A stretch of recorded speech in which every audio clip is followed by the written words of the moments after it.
Hello বন্ধুরা, welcome back to my channel Ranu's kitchen হাবে আপনাদের স্বাগত। আজকে আমরা করব চিকেনের কষা। তো বন্ধুরা, কিভাবে এই প্রণালী আমরা করছি আপনারা দেখে নিন, আমিও করে ফেলি। প্রথমে কড়াইতে গোটা এলাচ ছিঁড়ে দিয়ে দেওয়া হয়েছে। তারপর এতে একে একে শুকনো লঙ্কা, তেজপাতা আর বাকি গোটা গরম মশলা আমরা দিয়ে দেব। দেখতেই পাচ্ছেন বন্ধুরা, সব গরম মশলা, গোটা গরম মশলা দিয়ে দেওয়া হয়েছে। এবারে একে একে রসুন, এরপর দিয়ে দেওয়া হবে থেতো করে রাখা রসুনটাকে ভালো করে লাল লাল করে ভাজা করে নিতে হবে। দেখতেই পাচ্ছেন বন্ধুরা, রসুনটা আমাদের ভাজা হয়ে গেছে, কত সুন্দর ব্রাউন কালার চলে এসছে। এরপর এতে আমরা দিয়ে দেবো পেঁয়াজ, কুচিয়ে রাখা পেঁয়াজ কুচিটা ভালো করে নেড়ে নেব। বন্ধুরা, পেঁয়াজটা দেখতেই পাচ্ছেন ভাজা হয়ে গেছে। আর একটু নেড়ে নিয়ে এতে আমরা আদা বাটাটা দিয়ে দেবো। আদা বাটা দেওয়ার আগে লঙ্কা আর হলুদের এই যে পেস্টটা আমরা আগের থেকে ভিজিয়ে রেখেছি, গুঁড়োটা, এইটা আগে দিয়ে দেবো। এটাকে ভেজে নিয়ে ভালো করে তারপরে দেবো আমরা আদা বাটা। পেস্ট করে রাখা হলুদ গুঁড়ো এবং লঙ্কা গুঁড়োর যে পেস্ট আমরা ভিজিয়ে রেখেছিলাম জলে, এটা দিয়ে দিলাম। ভালো করে এটাকে আমরা রসুন আর পেঁয়াজের সঙ্গে কষিয়ে নেব। বন্ধুরা, মশলাটা বেশ ভালোই ভাজা হয়েছে, বুঝতেই পাচ্ছেন সাইডে চারিদিকে তেল ছেড়ে দিয়েছে। আমরা এই অবস্থায় আদা বাটাটা পরে দেবো, আগে টমেটোটা দিয়ে দেবো, কারণ টমেটোর রসেই আদাটা আমরা ভাজা ভাজা করে নেব। কেটে রাখা টমেটো দিয়ে দিয়েছি। এরপর ওপর থেকে একটু লবণ দিয়ে দেবো। লবণটা কম পরিমাণে দেবো, কারণ পেঁয়াজ ভাজার সময়ও আমরা কিছুটা লবণের ব্যবহার করেছি। এবার মশলার সঙ্গে ভালো করে টমেটোটা কষিয়ে নেব, যাতে এই কষানোর সময় টমেটোটা গলে একদম প্লেন হয়ে যায়। বন্ধুরা, টমেটোটা প্লেন হয়ে গেছে, দেখতেই পাচ্ছেন। এই অবস্থায় আমরা এতে আদার যে বেটে রেখেছি পেস্টটা, সেটা দিয়ে দেবো। এবারে আদার পেস্টটা এই মশলার সঙ্গে আবার নাড়িয়ে নাড়িয়ে ভালো করে কষিয়ে নেব।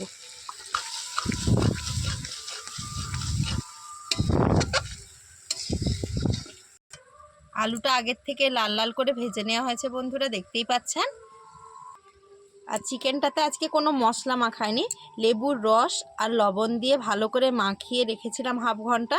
তারপর চিকেনটাকে পুরো ফ্রেশ করে ধুয়ে নিয়েছি, দেখতেই পাচ্ছেন। এই অবস্থাতেই এই কষানো মশলার সাথে আজকে আমরা চিকেনটা দিয়ে দিব।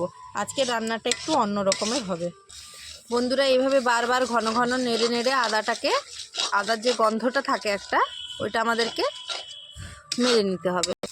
আদাটাও ভালো করে ভাজা হয়ে গেছে বন্ধুরা, চারিদিকে তেল ছেড়ে দিয়েছে, দেখতেই পাচ্ছেন। আমরা এই পুরো রান্নাটাই মাত্র 100 গ্রাম তেলের ব্যবহার করেছি, কারণ রান্নাটা যাতে খাবারটা খেয়ে আমাদের স্বাস্থ্যের অবস্থা ঠিক থাকে, সুস্বাস্থ্যকর খাবার তৈরি করছি। এখানে 1.5 কিলো মাংস আগের থেকে আমরা ফ্রেশ করে ধুয়ে রেখেছি, বললাম কিভাবে লবণ আর লেবুর রস মাখিয়ে রেখেছিলাম হাফ ঘন্টা।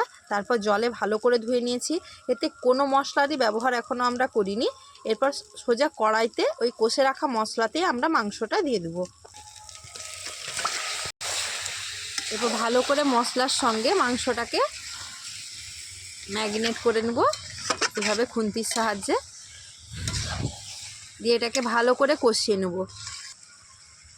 মাংসতে কিন্তু লবণ মাখিয়ে আমরা ধুয়ে নিয়েছিলাম, অতএব মাংসতে এখন লবণ মাখানো নেই। পেঁয়াজ ভাজার সময় আমরা অল্প লবণ এবং টমেটো কষানোর সময়ও অল্প লবণ দিয়েছি।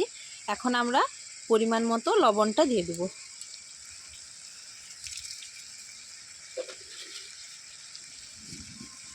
দিয়ে ভালো করে মাংসটা আবার কষিয়ে নেব।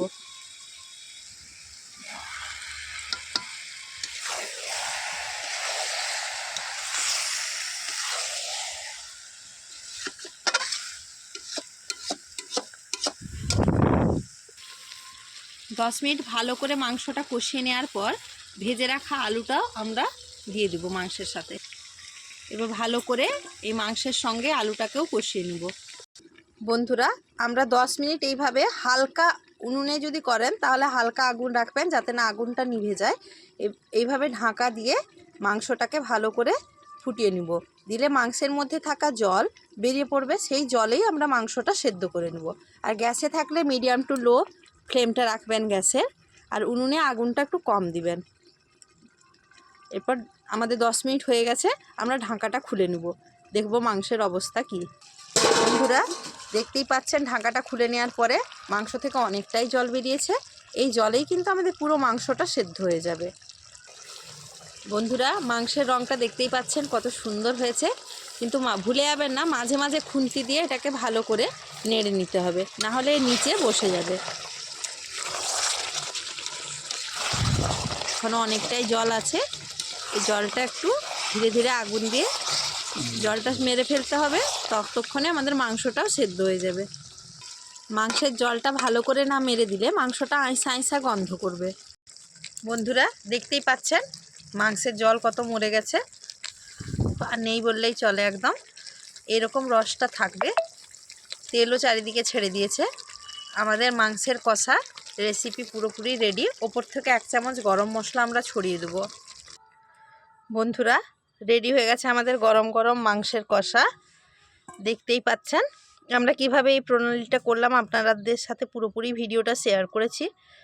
তো বন্ধুরা এরকম চটপট মাংস কষা গরম ভাত, রুটি বা লুচির সঙ্গে পরিবেশন করুন। রান্নাটি করে খেয়ে দেখবেন অপূর্ব এর স্বাদ।